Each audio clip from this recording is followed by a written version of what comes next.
The great question of the 70s is, shall we surrender to our surroundings, or shall we make our peace with nature and begin to make reparations for the damage we have done to our air, to our land, and to our water? President Nixon's formation of the Environmental Protection Agency in 1970 was a major turning point in U.S. history. The EPA revolutionized environmental regulation and put the environment at the forefront of every administration to follow.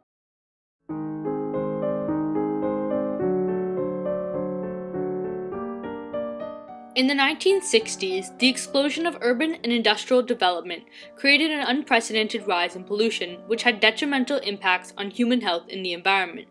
Pollution resulted from automobile exhaust, factory smokestacks, dumping hazardous waste, and toxic chemical contamination. The gradual destruction of the environment would continue unless government invoked legislation.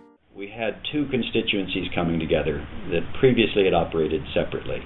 One was the conservation community, which was concerned with birds, the National Audubon Society, some of those going way back into the 19th century. And that had always been a strong movement, particularly among East Coast relatively affluent people. Then there was the public health community, which was a different community altogether. People concerned about toxics in the environment, about the impact of bad environment on health, of poor drinking water, and so forth. Well, those movements began to coalesce into what we call the environmental movement. One of the first catalysts of the environmental movement came in 1962. The book Silent Spring sparked the first public outcry for government regulation. Marine biologist Rachel Carson outlined the impacts of toxic chemicals used in pesticides. The book became an instant bestseller and dramatically increased public awareness. She was later attacked by the chemical industry and politicians. The major claims in Miss Rachel Carson's book, Silent Spring, are gross distortions of the actual facts, completely unsupported by scientific experimental evidence and general practical experience in the field. The next significant event that sparked public awareness came 7 years later in 1969. Union Oil was drilling off the coast of Santa Barbara when crude oil began leaking at an uncontrollable pressure. 100,000 barrels of crude oil leaked from Pismo Beach to the Mexican border. It decimated Southern California's marine wildlife and led to a public outcry. You had a history of states competing with one another by providing relatively lax environmental enforcement. That was a reasonably effective way to attract some certain kinds of industries, particularly the ones that had most pollution issues. Later in 1969, Time magazine wrote an exposé describing the contaminated conditions of the Cuyahoga River in Ohio. The river was severely polluted from high volumes of oil and hazardous waste dumped by factories. It frequently caught fire, obliterating animal life. Public demand for environmental reform and regulation skyrocketed. Environmental protection became a national political agenda. Back in those days, because of the state of air pollution and the state of water pollution, the public they were no longer having it. They were not interested in excuses. They understood that, yes, there were some existing programs in place at the state level. There were also some federal statutes, but there wasn't enough accountability. There wasn't enough enforcement. They weren't seeing the results. Public awareness had radically increased in support of environmental regulation. However, politicians and special interest groups had varying levels of support for the environment. Well, I can only speak with the industrialists and the congressmen that I see. And in the last 2 years, I've seen all resistance evaporate. There is no one in the Congress today that will say, I am against the environment, or I don't think we ought to take strong action to preserve and restore the environment. There was political opposition to the environmental movement due to other prevailing national issues. Many high-profile political leaders, including Chicago Mayor Richard Daley and New York Senator Jacob Javits, rallied against the national environmental obsession.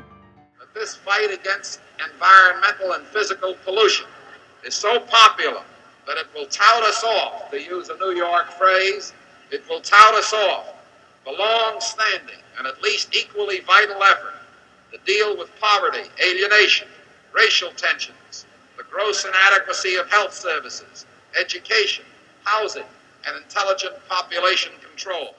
Despite the conflicting political viewpoints, the first Earth Day was organized by Wisconsin Senator Gaylord Nelson on April 22, 1970. 20 million Americans attended Earth Day events throughout the country to protest against the deterioration of the environment. President Nixon embraced the environmental movement as a political maneuver. He was not a fervent environmentalist, but he looked at polling data and realized that the environment was a key factor in winning the next election. On July 9, 1970, less than 2 months after Earth Day, President Nixon submitted Executive Order Reorganization Plan 3 to Congress. The functions that Nixon transferred were already in existence. In other words, we were controlling pollution in the Department of Interior, we were controlling air pollution in the Department of Health, Education, and Welfare, we were controlling pesticide pollution in the Department of Agriculture. So from a Nixon standpoint, all he did was bring these things together. Congress approved Reorganization Plan 3 in December 1970, formally creating the Environmental Protection Agency. President Nixon appointed William Ruckelshaus as the first EPA administrator, even though Ruckelshaus had no experience in environmental policy. He started the EPA with a budget of $1.3 billion and 5,000 employees. From its formation, the agency faced incessant controversy, political disagreement, and public scrutiny due to costs imposed by regulations. Ruckelshaus was a law enforcement guy. He knew law. He knew how to make laws understood and to regulate aggressively, and he did. He got the attention of industry. He filed lawsuits very freely where he thought that he needed to show that the new laws he was given had teeth, and he had real power. In the first 10 years, the EPA passed 3 major regulations for pollution control. The Clean Air Act of 1970 was designed to regulate emissions from automobiles and factories. The act required states to adopt regulatory programs to reach the EPA's National Ambient Air Quality Standards. There was a standoff, particularly with the auto industry, over the Clean Air Act, and a requirement that they develop new technologies to do things that hadn't been done thus far with respect to the reduction of air pollutants, and they had to invent the catalytic converter to do it. It was called a technology forcing characteristic of the law. The Clean Water Act of 1972 was a direct response to the Cuyahoga River fire and Santa Barbara oil spill. It outlined a national pollutant discharge elimination system to regulate pollution into U.S. waterways. The Resource Conservation and Recovery Act of 1976 responded to the need for a regulated system of hazardous waste disposal. If you think about it, we've doubled the number of cars since 1970, but even though we've doubled that number of cars, we put out the same amount of pollution or less than half the number before. So what that shows is an incredible history of success, an incredible history of innovation. We've learned how to do things and protect the environment better and cheaper and faster. Today, the EPA has 10 regional offices, 18,000 employees, and an operating budget of over $8 billion. One of the most significant successes of the EPA is its influence on global pollution control efforts and its ongoing collaboration with the United Nations Environment Program. However, the success of the EPA has not been without controversy. It faces ongoing scrutiny about economic impact and scientific integrity. The next turning point for the EPA is to address global climate change. In 2009, EPA released a scientific study on health impacts of greenhouse gases. Burning fossil fuels such as coal and oil increase greenhouse emissions. The EPA is working on climate change regulations collaboratively with politicians, businesses, and special interest groups to mitigate economic risk and safeguard human health. Yes, and we really only have to look at some of our far-flung neighbors in the world to see what happens and what we used to look like not so very, very long ago. Incredible progress in just about 42 years.